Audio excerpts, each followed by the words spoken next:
Assalamualaikum warahmatullahi wabarakatuh.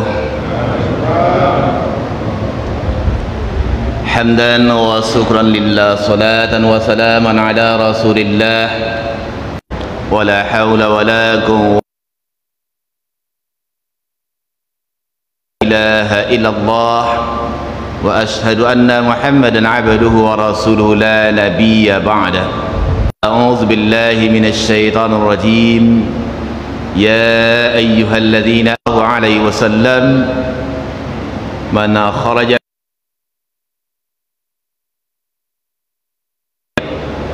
barang siapa, kata Rasul, yang sengaja keluar dari rumahnya dalam rangka mencari ilmu, menggali ilmu, menuntut ilmu, kajian-kajian ilmu masing-masing nantinya,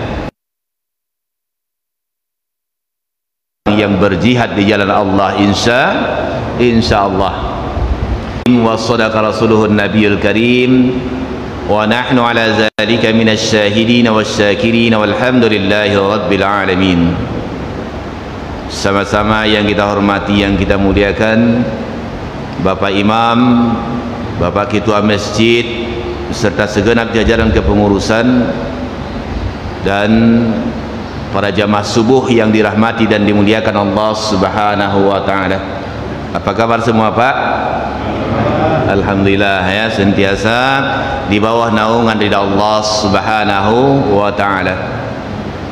Wajib bagi kita bersyukur kehadiran Allah Subhanahu wa taala dengan mengucapkan alhamdulillah dan salam tercurahkan kehadirat junjungan alam, yakni baginda Nabi besar Muhammad sallallahu alaihi wasallam.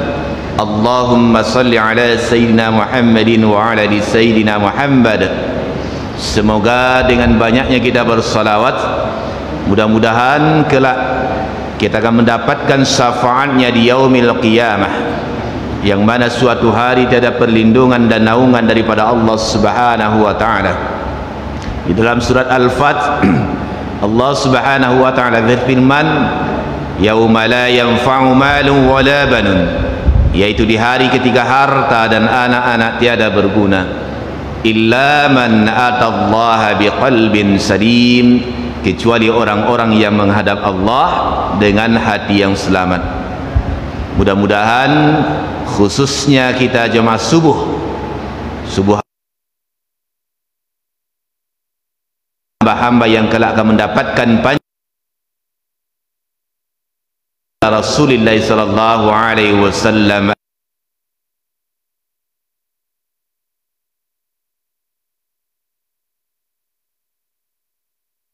Yang keempat, kita akan melaksanakan ibadah puasa Ramadan, yaitu bulan yang penuh rahmat, bulan yang penuh berkah, maghfirah dari Allah Subhanahu wa taala. Man shama ramadhana ira lahu ma taqaddama min dzambi.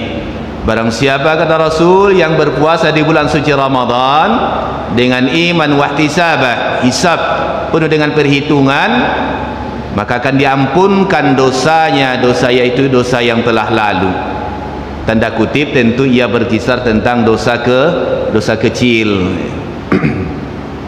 Dan alhamdulillah kita masih dipertemukan di bulan suci Ramadan ini.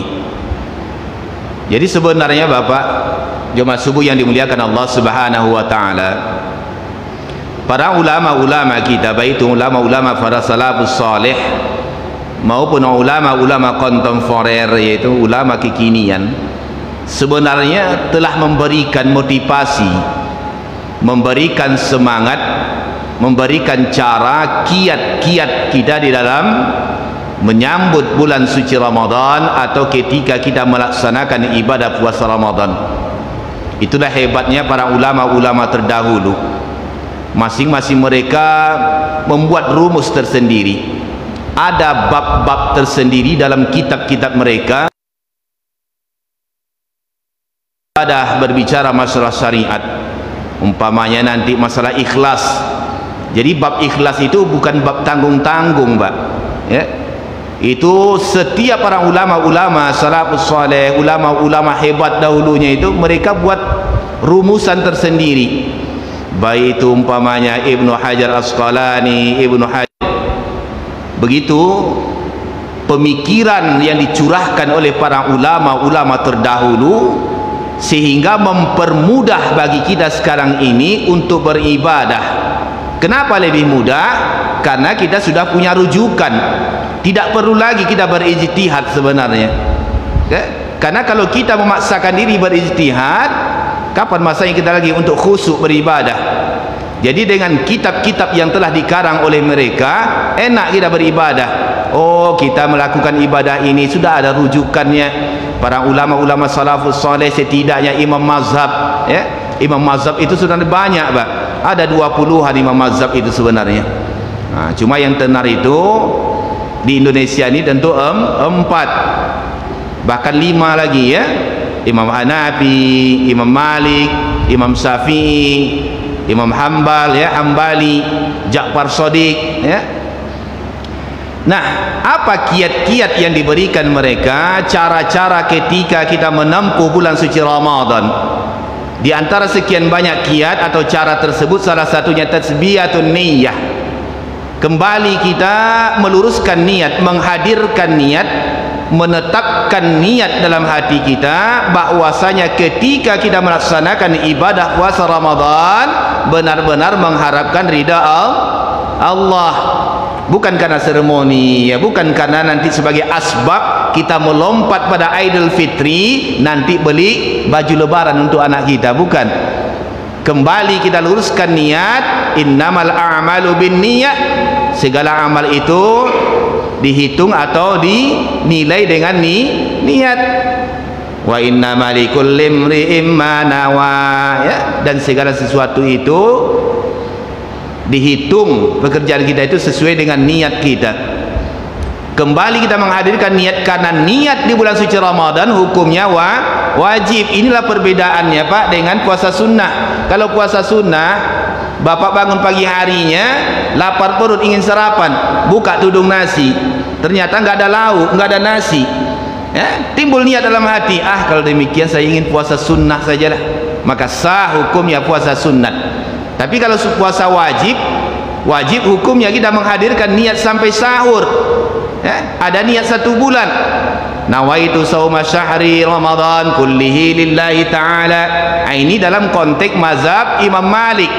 Namun dalam konteks Imam mazhab Syafi'i, bahkan 3 mazhabnya, ya, Imam Hanafi, Imam Syafi'i, Imam Hambali, wajib hukumnya setiap sahurnya tajdidun niyyah, menghadirkan niat. Oh, Pak Ustaz, kalau demikian untuk apa gunanya niat 1 bulan, yang dirintis, yang difatwakan oleh Imam Malik? Gunanya kita untuk mewaspadai, mewanti-wanti. Manalah tahu nantinya ketika kita tertidur, ya, sampai bangun pagi harinya lewat sahur, sudah ada cadangan kita bahwasanya di awal Ramadan kita telah berniat 1 bulan. Nah, mindset kita adalah mindset kita, inilah enaknya Islam, inilah nyamannya Islam, ya. Ada kalanya Islam itu tidak mempersulit, mempermudah, tetapi sesuai dengan aturan-aturan, rujukan-rujukan daripada syariat itu sendiri. Nah, jadi tajdidun niyyah wajib hukumnya menghadirkan niat setiap sahurnya. Hadirin yang dimuliakan Allah Subhanahu wa taala, itu yang pertama. Yang kedua, apa yang perlu kita lakukan, kita laksanakan ketika kita masuki bulan suci Ramadan? Ad-du'a, perbanyak berdoa, munajah, permohonan kita kepada Allah Subhanahu wa taala. Karena setiap permohonan itu, Pak, khususnya di bulan suci Ramadan, pasti diijabah oleh Allah Subhanahu wa taala, dikabulkan oleh Allah Subhanahu wa taala. Ud'uuni istajib lakum, berdoalah kepadaku kata Allah, niscaya aku akan kabulkan. Ujibu da'watad da'i iza da'an, berdoalah siapa yang bermohon kepadaku, aku akan mengabulkan permohonan orang yang berdoa kata Allah. Tapi kita jangan salah sangka kepada Allah, ya. Jangan kita berdoa tersebut ibaratkan ketika kita makan jahe, Pak. Kita makan jahe, kita gigit jahe langsung terasa pedas. Jangan kita berprasangka ketika kita berdoa pagi ini langsung dikabulkan Allah. Tidak. Boleh jadi bulan depan, boleh jadi tahun depan, boleh jadi ada momen-momen tertentu ketika dalam keadaan daruri, ya, dalam keadaan darurah. Ketika itulah Allah kabulkan permohonan dan munajah kita. Dalam setiap saat perbanyak permohonan doa kita kepada Allah, ya, baik itu ketika kita sujud pun, karena dekatnya seorang hamba kepada Allah itu Pak ketika sujud, ya, sujudlah lama pun sujud tidak apa-apa Pak, tetapi jangan ketika berjamaah. Kalau ketika berjamaah itu 1 menit itu sujud lama, itu sudah lama itu Pak, ya. Tapi ketika solat sunnah sendiri, minta pada Allah. Banyak doa-doa yang kita minta pada Allah. Allahumma rzuqni ilman nafi'a wa rizqan halalan tayyiba wa amalan mutaqabbala. Doa lagi, Allahumma ya muqallibal qulub tsabbit qalbi ala dinik wa ala ta'atik. Allahumma inni as'aluka bi husnil khatimah. Berdoa dan berdoa kita kepada Allah, apatah lagi menjelang berbuka puasa. Makanya Pak, ketika menjelang berbuka maghrib itu sekitar setengah jam, 20 menit, jangan biarkan lagi anak-anak kita berkeliaran di luar rumah. Jangan biarkan lagi anak-anak kita lalu lalang nanti ilir mudik di luar rumah. Kenapa demikian? Karena waktu-waktu itu adalah waktunya syaitan. Benar kata orang tua-tua kita dahulu, pintar sebenarnya orang tua kita dahulu. Jangan bermain-main juga. Ini nak maghrib nak, pintar. Cuman orang-orang sekarang ini sikit-sikit dianggap mitos, sikit-sikit dianggap ayat, sikit-sikit dianggap tidak ada dia dengan Rasul. Ada semua. Orang tua-tua kita itu pintar. Ibadah mereka khusyuk, ibadah mereka itu. Karena waktu itu adalah waktu syaitan, dan kita harus tahu mana-mana waktu syaitan. Ketika tengah hari pas matahari di ubun-ubun, waktu syaitan. Ketika kita berdiri dalam bayang-bayang kita, itu waktu syaitan. Nah, kalau dibiarkan juga anak-anak kita berkeliaran menjelang maghrib nantinya Pak, terpijak dia anak syaitan itu Pak. Syaitan, kalau sudah terpijak anak syaitan, yang demam panaslah anak kita, yang mengigaulah, kerasukanlah segala macamnya.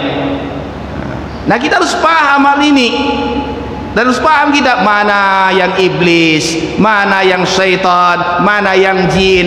Jin itu ada 2, ada jin kafir dan ada jin muslim. Kalau jin muslim itu apa makanannya? Tulang belulang daripada babi dan anjing, itu makanan jin kafir. Kalau jin muslim apa makanannya? Tulang belulang daripada hewan yang disembelih dengan nama Allah. Itu makanan mereka. Kalau Bapak nggak percaya, coba buktikan sekali Pak ya, itu hari raya kurban itu. Sini kan banyak kurban ya. Ketika hari raya kurban itu, siap Bapak rendang sapi itu, kan banyak tulangnya itu. Bapak kumpulkan tulangnya itu, masukkan dalam peti. Ya, masukkan tulang-tulang itu dalam peti, kunci peti itu Pak, kunci peti atau diikat kuat-kuat. Malamnya bawalah masuk dalam kamar Pak, tapi jangan kamar budak-budak ya, bawa masuk dalam kamar. Perhatikan nanti sekitar jam 12 malam atau lewat nanti, coba dengarkan kerakak, bising itu Pak. Kenapa bising? Karena jin-jin muslim itu memakan tulang belulang yang Allah berikan daging kepada tulang tersebut.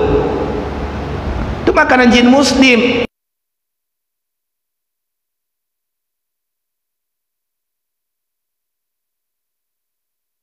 Ular masuk dalam rumah ya. Nabi mengatakan bunuh kalau ular masuk dalam rumah.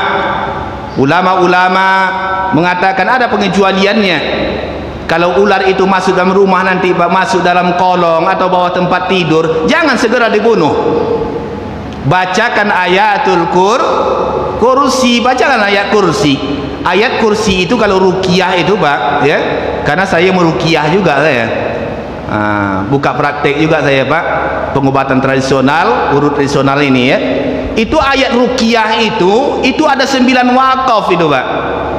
Kita selama ini membaca ayat kursi kan, Allahu la ilaha illa huwal hayyul qayyum, itu sudah 2 wakaf. Allahu la ilaha illahu, 1 wakaf. Al hayyul qayyum, wakaf kedua. 9 wakaf yang dipergunakan kalau untuk ruqyah. Ayat kursi itu bukan main-main, Mbak. Luar biasa itu. 8.000 malaikat yang mengawal ayat kursi itu dari langit sampai kepada baginda Rasul. Gempar itu, bergoncang bumi ketika ayat kursi itu turun. Tidak satu pun daripada iblis, syaitan, jin yang bisa mencuri dengar daripada berita ayat itu ketika diturunkan ke bumi, sampai mahkota raja-raja yang ada di bumi ketika itu bergoncang, Pak. Singgasana syaitan iblis itu bergoncang ketika ayat sallallahu alaihi wasallam. Makanya luar biasa ayat kursi itu. Jadi bacakan ayat kursi itu. Ketika selesai dibacakan ayat kursi itu, lihat bagaimana gelagat ular itu, Pak. Kalau ular itu mengangkat kepalanya, ya, bunuh, karena itu murni seekor ular. Tapi kalau ular itu nantinya mencari jalan keluar, ya Pak, buka pintu, jangan dibunuh, biarkan dia lewat. Kenapa demikian? Karena itu adalah jin yang menjelma masuk ke dalam tubuh ular. Kalau dipaksakan bunuh nantinya ada-ada saja, Pak, karena jin itu makhluk. Ya, jin itu baik, itu jin kafir, syaitan, iblis, bukan untuk kita sumpah, bukan. Jin itu baik itu kafir maupun syaitan maupun iblis tadi, bukan kita untuk menyumpah mereka, karena mereka makhluk juga.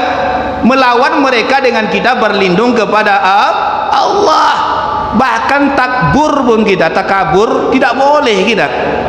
Tidak boleh kita, syaitan, apa itu syaitan, tidak boleh.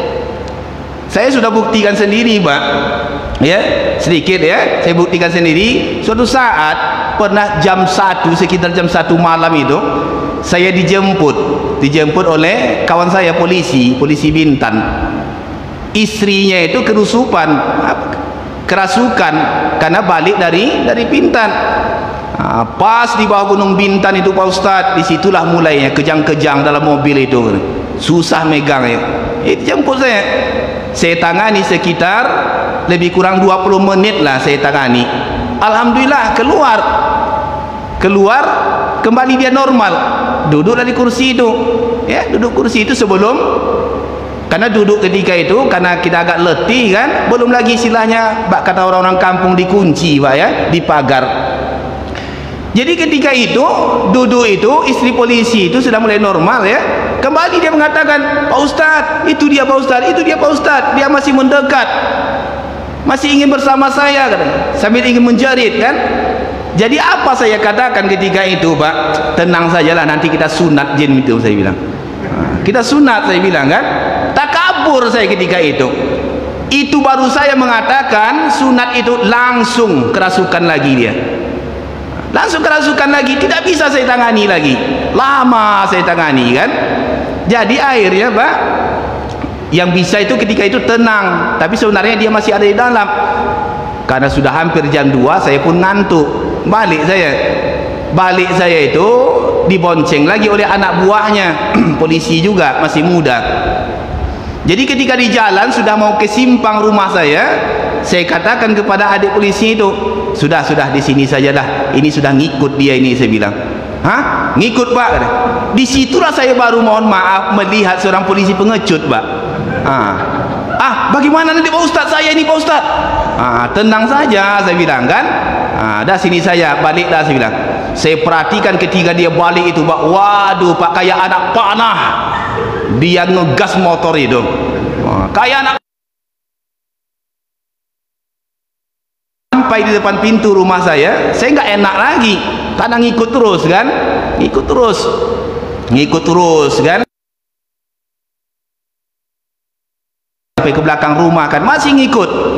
Saya ambil air wudhu lagi, masih ngikut. Saya bawa lagi ke belakang rumah saya kan, sepi, Pak, hutan di belakang rumah.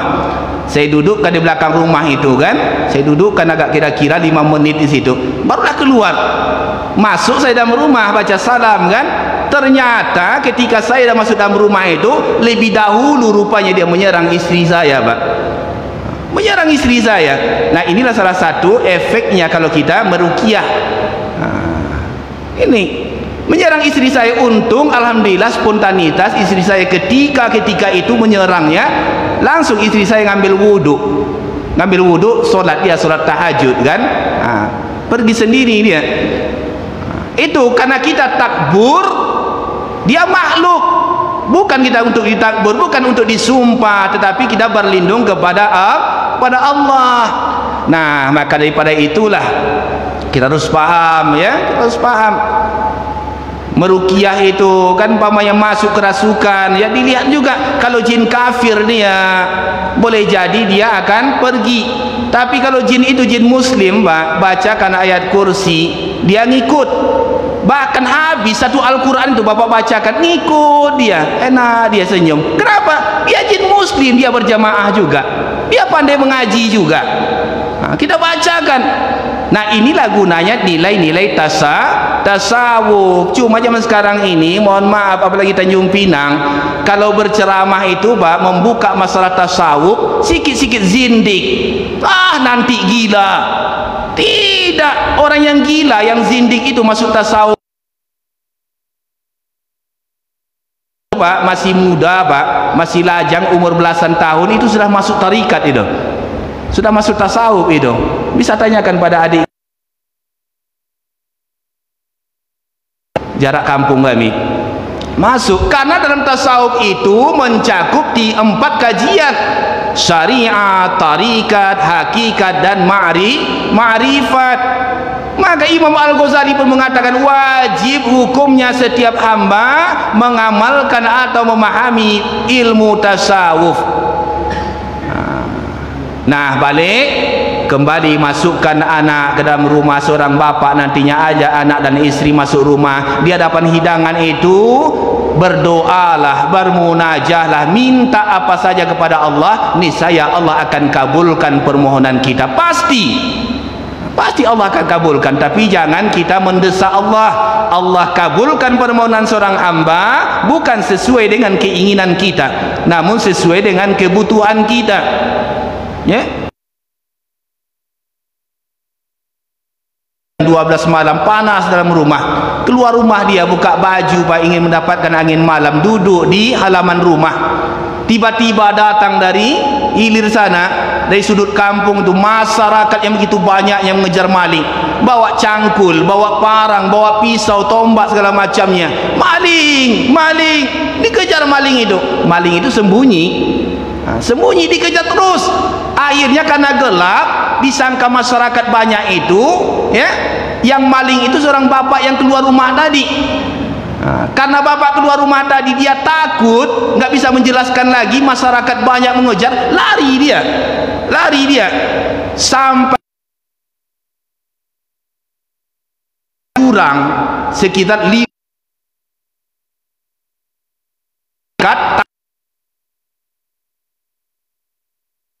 dia Pak, lompat dia jurang yang begitu luasnya, selamat sampai ke seberang. Besok paginya gempar kampung itu, selamat dia menempuh jurang itu. Hebat bapak itu Pak. Padahal bukan itu Pak. Boleh jadi ketika bulan kemarin seorang bapak itu bermunajat pada Allah, ya Allah, selamatkan dan lindungi hamba di setiap hamba dimanapun hamba berada, ya Allah. Ketika momen itulah Allah ijabah doa dia. Nah, itu hakikat sebuah doa. Nah, jadi berdoa kita, bermunajah kita kepada Allah Subhanahu wa taala, ya. Sebenarnya masih banyak Pak kiat-kiat yang diberikan para ulama salafus saleh, bagaimana apa yang perlu kita kerjakan, kita lakukan ketika kita memasuki bulan suci Ramadan. Yang pertama tasbihun niyah, kembali kita hadirkan niat, tetapkan niat, ya. Andai umpamai kemarin kan belum sempat sujud syukur, enggak apa-apa, sujud syukur. Kalau saya kemarin ketika maghribnya, malam nak puasa itu maghribnya itu saya ajak jemaah saya di masjid itu Jamiat Taqwa, saya ajak semua sebelum melaksanakan solat maghrib, mari kita sama-sama sujud syukur. Nawaitu sujud syukri sunnatan lillahi ta'ala. Takbir. Setelah takbir nanti sujud. Ketika sujud kita baca subhanallah walhamdulillah wala ilaha illallah wallahu akbar wala haula wala quwwata illa billahil aliyyil azim. Duduk di antara dua sujud, berpaling ke kanan dan ke kiri, mengucapkan salam. Andai belum dilaksanakan Pak, enggak apa-apa, balik dari sini nanti di rumah, enggak apa-apa. Tanda kita bersyukur, bukan karena kita mendapatkan jabatan saja kita bersyukur, sujud syukur. Bukan karena lulus PNS saja kita sujud syukur. Jangan. Nilai Ramadan itu melebihi daripada yang lain-lainnya, tingginya, saking tingginya nilai Ramadan. Jadi perbanyaklah berdoa. Mari sama-sama kita berdoa ya. Bermunajat, permohonan kita akan dikabulkan oleh Allah Subhanahu wa taala. Mudah-mudahan ya bermanfaat apa yang saya sampaikan pada subuh hari ini lillahi ta'ala. Mudah-mudahan bermanfaat bagi kita. Sebelum kita tutup, mungkin ada pertanyaan Pak, insyaallah ya. Silakan Pak. Ustaz Kabir kita ini bertanya, ini agak susah ini ya. Pasal buka kitab belum tiba balik ini. Iya Ustaz.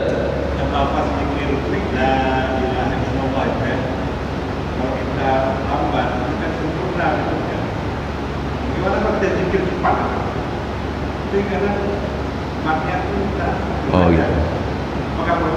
Iya. Apalagi ketika tahlilan Pak ya, Ustaz ya. Iya. Jadi sebenarnya tahlilan itu ketika umpama zikir itu, zikir rotib namanya kalau kami Pak ya, rotib itu sebenarnya tidak salah, tetapi ambil zikir tahlil itu afdhal zikir la ilaha illallah. Jadi bukan la ilaha illallah. Ada juga yang begitu, tetapi ada masuknya tuh la ilah. Ketika itu tegas dia, tetapi sampai kepada Allah lembut dia. La ilaha illallah, la ilaha illallah. Allahnya itu lembut. Cuma kadang-kadang kita kurang paham, salah paham kita. Itu ambikannya itu dari kanan kan, dari kanan dia ya. Alif lam ha mim dal. Itu kalau dalam thariqat. Makanya kalau daerah kami Pak, orang yang mengambil tahlil itu bukan orang biasa, bukan Pak Imam biasa. Orang yang sudah thariqat, sudah mencapai khalifah dia. Udah dapat khalifah dia, baru dia bisa. Tidak sembarang, meskipun fasih, meskipun luar biasa ilmunya tentang fikih, belum tentu bisa untuk mengambil tahlil itu. Dari kanan mengambilnya ke kiri, loncat lagi ke atas sampai ke hati. Makanya dalam thariqat Nakasabandi ya, Nakasabandiyah itu duduknya itu Pak seperti duduk solat, tetapi ke kiri dia ya. Kalau kita solat kan kanan kan, tapi dia ke kiri. Apa maknanya ke kiri? Ketika duduk ke kiri itu mata jatuh pas ke kolbu. Di situ dia memandang secara batinnya. Apa maknanya? Agar kolbu itulah yang dibersihkan. Kalau la ilaha illallah itu zikirnya yang paling hebat. Kenapa paling hebat? La ilaha illallah itu Pak, kalau dinilai, ditimbang kata Rasul, itu melebihi beratnya daripada bumi ini. Makanya orang yang akhir hidupnya mengucapkan la ilaha illallah, sudah tentu dia ahli surga, masuk dalam surga. Itu saking dahsyatnya kalimat la ilaha illallah. Jadi sebenarnya Ustaz ya, tidak salah juga sebenarnya ya. Yang penting dia tahu jalannya. Almarhum ayah saya mengatakan ya, karena almarhum ayah saya orang tarikat juga Pak. Dia tarikat dapat dia khalifah itu di Langkat Aceh. Dia mengatakan, nah kalau perhatikan nanti katanya, kalau daerah itu kan banyak Pak orang tasawuf itu saling, mohon maaf, saling berlomba-lomba juga ya ilmu tarikatnya. Kalau orang yang mengambil tarikat itu tahlil itu nanti la ilaha illallah, la ilah, berpaling kanan kiri kencang ada. Itu enggak benar itu katanya. Enggak benar, enggak sesuai nanti dengan makrifatnya itu katanya. Jadi la ilaha illallah. Ketika Allah itu lembut dia, Pak. Bukan berarti menghardik Allah kan? Ada juga kadang-kadang saudara kita kan dengan dalil yang lain mereka membantah, ud'uni tadarrun wa ufyah dia. Berdoa bermohon pada Allah, jangan dibentak-bentak Allah itu. Beda, ayat itu bukan kena ke situ dianya. Kita bukan membentak Allah ya, kita bukan membentak Allah. Meniadakan selain daripada Allah ketika lafaz Allah itu kita lembut. Okey Ustaz, insyaallah ya. Silakan Pak yang lain Pak. Ya, Bu ya. Merubah makna atau ya dari la ilaha illallah itu kita membaca dengan sifat sebelumnya ya Allah itu amin. Ya. Allah itu berubah makna. La tidak makna. Iya. Tidak ada Tuhan selain Allah kan dia. La tidak ada nafi ya. Jadi kalau kita cepat kan berubah makna. Nah, inilah yang yang kami kaji dulu Pak ya. Kadang-kadang kalau kita menempuh tarikat itu, nilai tasawuf itu, kalau kita keras, kata orang tua-tua kami, kalau keras berdiri di syariat, di fikih, nggak nyambung dia jadinya, pasti banyak pertentangan katanya, pasti banyak pertentangan. Tetapi apa yang dikatakan Buya Hamka itu dalam tasawuf itu, man lam yazuk lam ya'rif, akan paham katanya. Tapi kalau sudah masuk Pak Imam, umpamanya lihat ya, ada orang tarikat nanti ketika dia bertasbih, pegang tasbih itu, kalau kita la ilaha illallah atau astagfirullah kan gitu kan, itu nanti Pak katanya kencang, bukan main itu, kencang. Perhatikan Pak, kalau sudah khalifah dia dalam tarikat itu, perhatikan nanti ketika dia dalam apanya, dalam khalwatnya nanti, perhatikan zikir itu, tasbih itu kencang itu, berputar sendiri. Pernah lihat itu seperti itu Pak? Di sini ada saya perhatikan di Masjid Al-Mar'amah, sering saya sholat di situ kan. Kalau siang hari saya di situ sholat, ada satu orang situ yang nggak perlu saya sebutkan namanya. Ketika saya kenalan, ternyata dia pun masuk tarikat di Jawa sana. Apa tarikatnya Pak? Tarikat Nakasabandi. Biasanya kalau di Jawa itu bukan Nakasabandi, tapi Qadariyah. Syekh Abdul Qadir Jailani banyak juga Ustaz, banyak juga Syekh Nakasabandi kan. Itu saya perhatikan dia kencang, bukan main. Jadi kalau kita memaksakan itu sebenarnya Bang, banyak pertentangan itu. Tetapi itulah man lam yazuk lam ya'rif. Sebelum kita masuk ke ranah itu, baru kita akan mengetahuinya. Ya Bang ya. Sobah yang lain Pak. Iya. Sering dalam berdoa,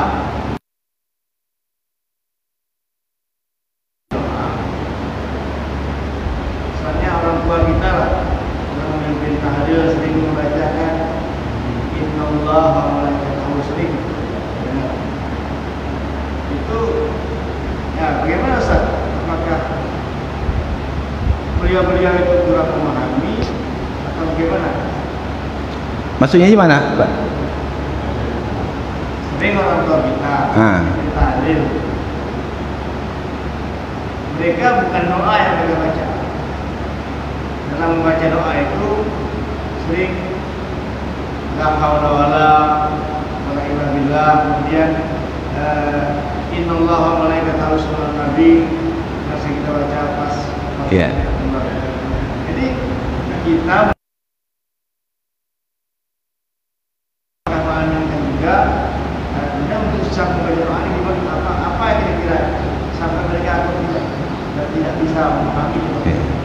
itu kan hakikatnya doa itu Pak. Innallaha malaikatahu, walaupun sinar bersolat pada Nabi kan, tapi para ulama tafsir ya, kita ulama tafsir mengatakan itu doa sebenarnya. Doa itu innallaha malaikatahu yusholluna 'alan nabi ayyuhallazina amanu, tapi itu hakikatnya doa. Ya tetap kita amin kan, karena dia doa kan. Amin di mana? Kan amin itu permohonan, kita kabulkan. Permintaan Kan imam itu berdoa ya, innallaha malaikatahu yusholluna 'alan nabi ya ayyuhallazina amanu shallu 'alaihi wa sallimu taslima. Seperti biasa kita aminkan. Kita aminkan karena hakikatnya para ulama, sebagian ulama ya saya baca itu doa katanya. Doa. Nah, andai pun umpamanya la ilaha illallah, itu ya. Tetapi kalau umpamanya sebagian itu tidak doa, dia masuk dalam kalimatun thayyibah. Ketika kalimatun thayyibah tetap kita aminkan. Ini agak rumit juga pertanyaan Pak Imam ini ya. Oke Pak, masih ada? Oke, insyaallah ya. Baiklah. Mudah-mudahan ya bermanfaat bagi kita. Saya mohon maaf atas segala salah dan khilaf. Kepada Allah juga kita sama-sama mohon ampun. Mari kita tutup dengan doa kifaratul majlis. Subhanallah wa bihamdika asyhadu an la ilaha anta astaghfiruka wa atubu ilaik. Assalamualaikum warahmatullahi wabarakatuh.